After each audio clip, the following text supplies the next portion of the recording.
Vote দিয়েছেন? Yes, vote দিয়েছি। সুষ্ঠুভাবে দিতে পেরেছেন? জি। সুষ্ঠুভাবে ভোট দিয়ে অনুভূতি কেমন? অনুভূতিটা হচ্ছে আসলে দীর্ঘদিন মানুষের ভোট দেওয়ার থেকে বিরত ছিল।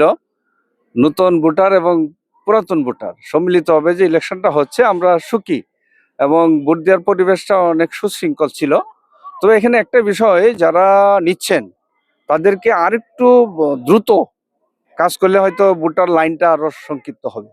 এটাই আমার পরামর্শ। যারা ভবিষ্যতে নির্বাচনের সাথে দায়িত্বপ্রাপ্ত হবেন তারা যেন স্মার্ট, আরো আধুনিক মানুষকে নিয়োগ দেওয়া হয়, তাহলে সেই কাজটা অতি সহজ হবে। তো এটাই ছিল আমার অনুভূতি। ওভারঅল পরিবেশ ভালো লাগছে মুক্ত মনে ভোট দিতে পেরে। তো আপনাদেরকেও ধন্যবাদ। মিডিয়া যদি প্রচার করে সেটা হয়তো সারা বাংলাদেশের মানুষ, বিশ্বের মানুষ দেখবে বাংলাদেশে এই পরিস্থিতিতে একটা ইলেকশন হচ্ছে। তো এই ইলেকশনকে সাধুবাদ জানাই। তাছাড়াও সার্বিক পরিস্থিতি বিবেচনা করে আমরা যারা ভোটের সাথে আছি আর মানে ভোট দিচ্ছি এবং যারা নিচ্ছে, সবারই মঙ্গল হোক, দেশের উন্নতি হোক, পরবর্তী প্রজন্ম ভোট দিয়ে তাদের শিক্ষাটা প্রসারিত হোক, এইটাই কামনা করি।